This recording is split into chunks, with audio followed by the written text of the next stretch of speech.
આખરે નવા શૈક્ષણિક વર્ષ પૂર્વે જૂના બસ મથક પાછળની પ્રાથમિક શાળા નંબર 5 કાર્યાન્વિત કરાઈ। થોડા દિવસ અગાઉ હલચલ ટીવી ન્યૂઝ દ્વારા આ સંબંધે ન્યૂઝ ચલાવવામાં આવ્યા હતા, જેને લઈને આરોગ્ય ખાતું પણ હરકતમાં આવી ગયું હતું અને મહાનગરપાલિકા દ્વારા પણ તાત્કાલિક આ સ્કૂલ શરૂ કરવામાં આવી છે।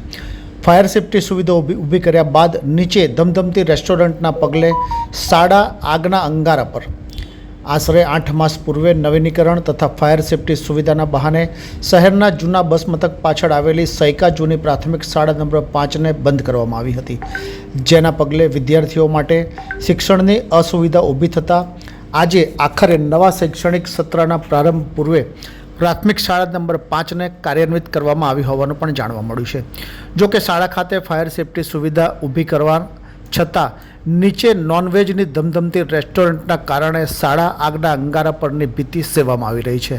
પ્રાપ્ત વિગતો અનુસાર શહેરના જુદા બસ મથક પાછળ આવેલી સૈકા જૂની પ્રાથમિક શાળા નંબર 5ને નવીનીકરણના ફાયર સેફ્ટી સુવિધાના પગલે છેલ્લા 8 માસથી બંધ કરવામાં આવી હતી, જેનો મીડિયામાં હોબાળો મચતા આખરે આજથી નવા શૈક્ષણિક સત્રના પ્રારંભ પૂર્વે કાર્યાન્વિત કરવામાં આવતા વિદ્યાર્થીઓ તથા સ્ટાફગણમાં ઉત્સાહ પ્રવર્તવા પામ્યાનું પણ જાણવા મળ્યું છે।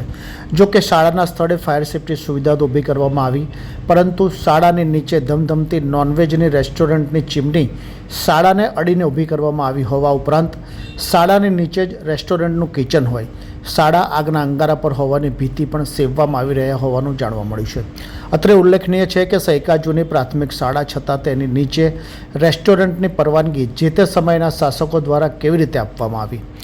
શાળા સાથે મેદાન હોવું જરૂરી છે તેવા સરકારના શિક્ષણ વિભાગના અભિગમ છતાં આ શાળાનું મેદાન ક્યાં અને ખુલ્લી જગ્યા મેદાન તરીકે હતી તો તેના પર રેસ્ટોરન્ટ દ્વારા દબાણ કેમ? કોની મહેરબાની કે અન્ય કોઈ ખેલના સવાલ મહાપાલિકા તથા સ્થાનિક પ્રાથમિક શિક્ષણ વિભાગ દ્વારા તપાસ હાથ ધરવામાં આવે તો ચોંકાવનાર વિગતો સપાટી પર આવવાની સંભાવના પણ વ્યક્ત કરવામાં આવી રહી હોવાનું જાણવા મળ્યું છે। ये है हलचल टीवी नेटवर्क और आप देख रहे हैं हलचल टीवी न्यूज़। हर हलचल पर नज़र, हर हलचल की खबर।